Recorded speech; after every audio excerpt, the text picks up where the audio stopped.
CPM അനുഭാവിയായ ഒരു അച്ഛൻ്റെ മകൻ വളരെ വ്യത്യസ്തമായ മറ്റൊരു രാഷ്ട്രീയ പാർട്ടിയിലേക്ക് ചേക്കേറിയതുപോലെ താങ്കളുടെ മക്കൾക്കും മറ്റൊരു രാഷ്ട്രീയമുണ്ടെന്ന് പറഞ്ഞു കഴിഞ്ഞാൽ അതേ മനസ്സോടെ, ആ തുറന്ന മനസ്സോടെ സ്വീകരിക്കുമോ? തീർച്ചയായിട്ടും അവർക്ക് ശരിയായ വഴി ഏതാണോ അത് തിരഞ്ഞെടുക്കാനുള്ള പൂർണ്ണമായിട്ടുള്ള സ്വാതന്ത്ര്യം ഞാൻ കൊടുക്കാറുണ്ട്. അത് പഠനത്തിലായാലും ശരി, സ്പോർട്സ് രംഗത്തായാലും ശരി, എല്ലാ കാര്യത്തിലും ഞാൻ അവർ പരിപൂർണമായിട്ട് ആ കാര്യത്തിൽ അവർക്ക് സ്വാതന്ത്ര്യം കൊടുക്കുന്ന ആളാണ്. കുടുംബത്തിലേക്ക് രാഷ്ട്രീയം വരാറുണ്ടോ? ഭാര്യ എൻ്റെ സജീവമായിട്ട് പൊതു സേവന രംഗത്തുള്ള ആളാണ്.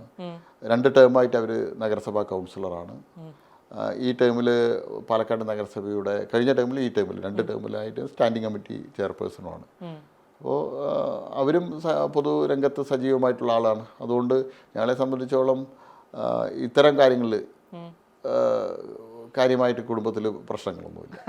അല്ല, എന്നാലും ഞാൻ ചോദിച്ചത്, അതായത് നമ്മൾ അച്ഛനും അമ്മയും മുഴുവൻ സമയം രാഷ്ട്രീയ പ്രവർത്തകരാകുമ്പോഴത്തേക്കും വീട്ടിലെ സംസാരം മുഴുവൻ രാഷ്ട്രീയമായി മാറിയോ എന്നുള്ള ഒരു സംശയത്തിന്റെ പുറത്ത് ചോദിച്ചതാണ്. ഇല്ല, കുട്ടികൾ 2 അവർ സ്പോർട്സ് രംഗത്ത് സജീവമായിട്ടുള്ള ആളുകളാണ്.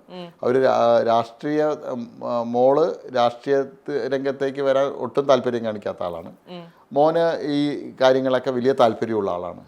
പക്ഷെ തുറന്ന് ഈ രംഗത്തേക്ക് വരില്ല. പക്ഷെ ദൂരത്ത് നിന്ന് ഇതിനെ വീക്ഷിക്കാനും അതിനെക്കുറിച്ച് പഠിക്കാനും എല്ലാം ആഗ്രഹിക്കുന്ന ആളാണ്.